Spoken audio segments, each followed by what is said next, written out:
want to find a godly woman, if you want to find a godly wife, the number one thing you should be focused on is not finding a godly woman. The number one thing you should be focused on is becoming a godly man. I was 16 when I started creating content on TikTok, and a lot of it was red pill based dating advice. It was a few years before I had actually found Christ, before Christ had saved me, right? Because you don't give your life to Christ. Christ gave his life for you. You receive the grace, you receive the salvation from him. It's not something that you do, you follow me? So I was kind of making that red pill-esque type of content for about a year and a half, 2 years.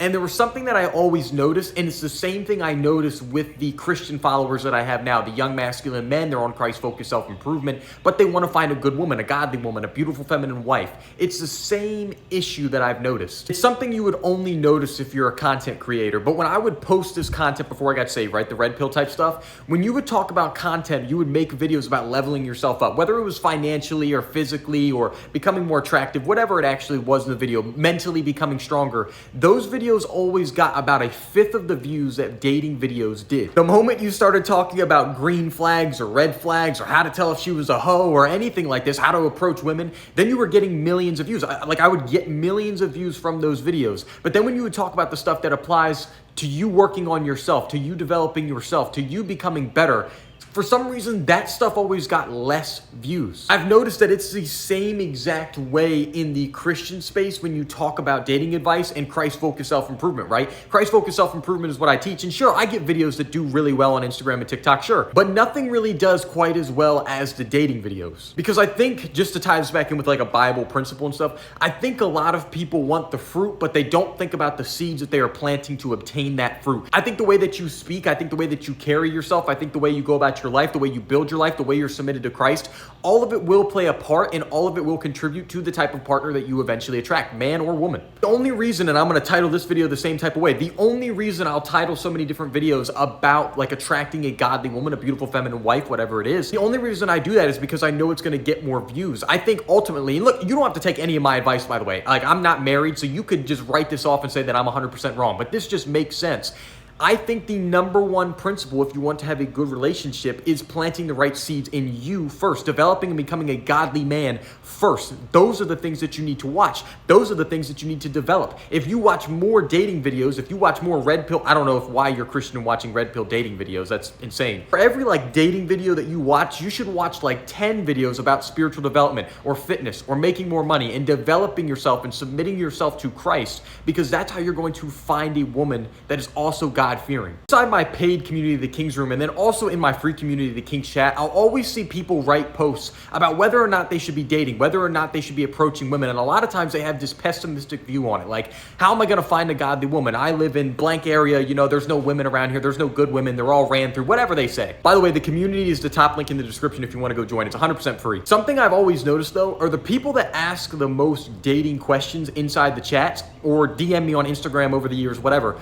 They're typically the people that ask me the least spiritual questions, that ask me the least development questions, that ask me the least financial questions. They don't write about spiritual growth. They don't really write about God, but they'll always write posts about dating. They'll always write posts about women. They'll always write posts about body count. The key is to develop yourself as a godly man, as a biblical masculine man. Continue that Christ-focused self-improvement. But also the other side of that is a lot of times the problem, I feel like if you are someone who's submitted to Christ, you're focused on your biblical masculinity, you're trying to become a godly man, and you're doing great at it. And I commend you for that, right? Because it's not an easy task. It's not an easy life to walk at all. So I commend you for that. Here's the thing. A lot of times if you are a godly man and you're still not finding those women, probably it's because you aren't social enough. You probably don't go out and do stuff. You probably don't have hobbies, if we're really being honest. I'm not attacking you, by the way, right? I've been in that instance where you go into a monk mode and you're trying to improve yourself so much and you almost become hyper obsessive about it to the point where you almost stop being social and you stop seeing social stuff as a good thing. You see going to the beach or hanging out with friends or going bowling or paintballing or any of these types of things as a drawback, as a pull away from you developing yourself further. You don't see social growth, social improvement, social time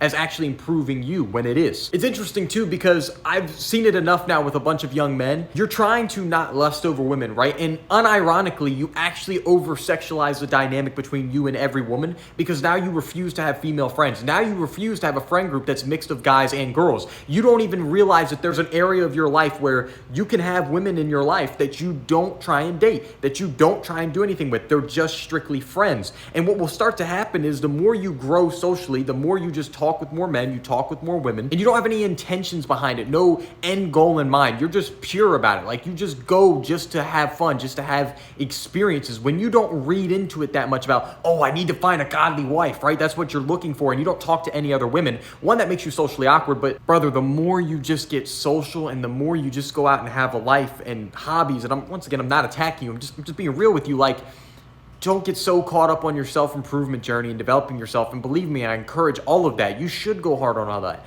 But if you've thrown away your social life in order to go do this stuff, that's not healthy. It's not even biblical. If you're really built up in your faith like that, you hanging around unbelievers should actually be a good thing. Not that you should go to parties, not that you should smoke and drink to fit in. It's not what I'm saying.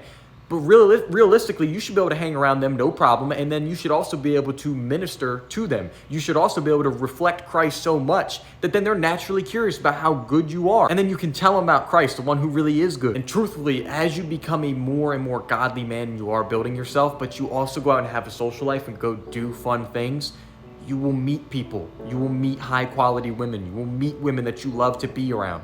It's not something you have to overthink. There's not some correct text message that you need to send, and your dating app pictures need to look like this, and you need to be making 6 figures and be 9% body fat, and everything has to be perfect, and then she'll just spawn in. It's not how it works. Become a godly man by submitting yourself to Christ, being a doer of the word, and being a man that's good and can do a little bit of everything. And when you do that, your life is going to be so much better. You're going to enjoy just living more. You just will. You'll enjoy living more. And I guarantee you, in time, you will meet the right woman. And that's the seed principle. That's you sowing seeds into your social life, into your life, so that you can meet that beautiful, godly woman. Christ-focused self-improvement is what I teach. Like I said earlier, I have a free community down below. You're welcome to go join. Subscribe for more. I'm trying to post every single day on YouTube. Stay blessed.